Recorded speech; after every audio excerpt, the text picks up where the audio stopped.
Ja tava dienas kārts ir imperators, tad šodien esi gatava pārņemt vadību un noteikt kārtību savā dzīvē. Imperators ir spēka, struktūras un atbildības simbols. Viņš ir kā stingrs, bet taisnīgs vadītājs, kas iedvesmo noteikt robežas, pieņemt gudrus lēmumus un nebaidīties stāties pretī izaicinājumiem. Šodien imperators saka: laiks sakārtot lietas.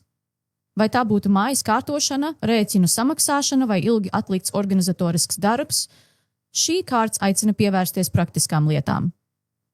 Padomā par to, kur tavā dzīvē vajag vairāk struktūras. Vai tā ir rutīnas izveide, budžeta plānošana vai mantu šķirošana. Imperators māca, ka disciplīna nav ierobežojums, bet gan veids, kā iegūt vairāk brīvības ilgtermiņā.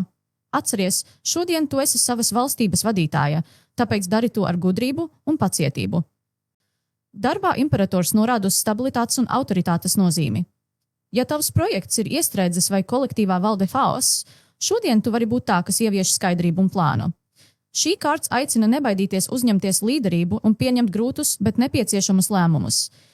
Ja jūti, ka citi mēģina pārbaudīt tavu pacietību, imperators atgādina: tu vari būt stingra, nezaudējot cieņu pret citiem, taču izvairies no pārliekas autoritātes. Šī nav diena, kad būt diktatorei. Gudrs līderis ieklausās un tad rīkojas. Attiecību kontekstā imperators simbolizē stabilitāti un aizsardzību. Ja esi attiecībās, šodien vari sajust nepieciešamību noteikt robežas vai atgādināt par savām vajadzībām. Tas nenozīmē konfliktu, gluži pretēji. Imperators aicina runāt par to, kā stiprināt jūsu savienību, radot drošību un līdzsvaru.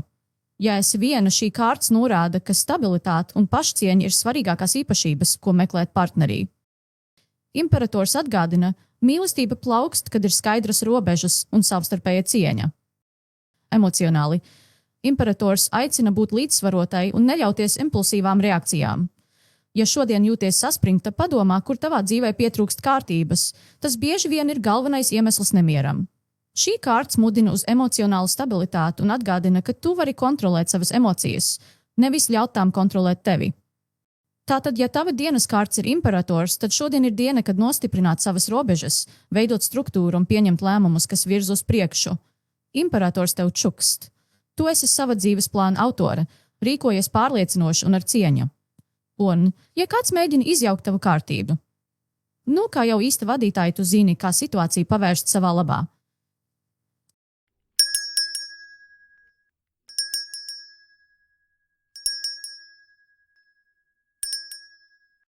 Liene pamodās agri, pirms modinātājs bija sācis skaļi pīkstēt un uzreiz sajūta nelielu spriedzi plecos. Vakardienas saruna ar Kasparu viņai vēl bija prātā. Viņa nespēja tikt pāri tam, kā viņš bija pateicis.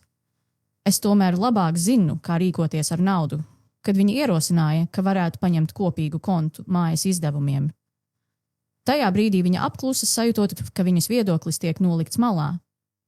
Šorīt viņa sajūta nepieciešamību pēc skaidrības un izlēma izvilkt dienas kārti. Imperators. Liene uzreiz saprata, tā ir viņu attiecību dinamika. Kaspars bieži uzņemas vadošo lomu, nosakot, kā lietām būtu jānotiek. Viņš ir stabils, uzticams, bet reizēm viņa vēlme kontrolēt rada sajūtu, ka viņas balss nav pietiekami svarīga. Vēlāk brokastu laikā viņa nolēma atgriezties pie vakardienas tēmas.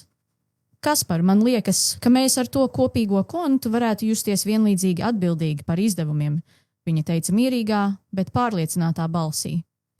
Viņa jau zināja, ka viņš varētu aizsargājoši noraidīt šo ideju, taču šoreiz viņa negribēja atkāpties. Kaspars nolika kafijas krūzi un dziļi ievilka elpu. Liene, es vienkārši uzskatu, ka tā ir drošāk, ja es to kārtoju. Man ir labāka pieredze finansēs, un es gribu, lai mēs esam drošībā, viņš sacīja. Liene pasmaidīja. Viņa beidzot ieraudzīja imperatoru viņā. Viņš necenšas viņu apklusināt, bet drīzāk vēlas aizsargāt un kontrolēt situāciju, lai nodrošinātu stabilitāti.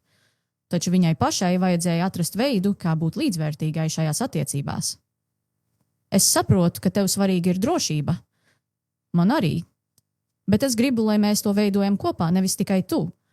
Varbūt varam vienoties par kādu sistēmu, kas der abiem. Kaspars paskatījās uz viņu, acīmredzami apdomājot viņas vārdus.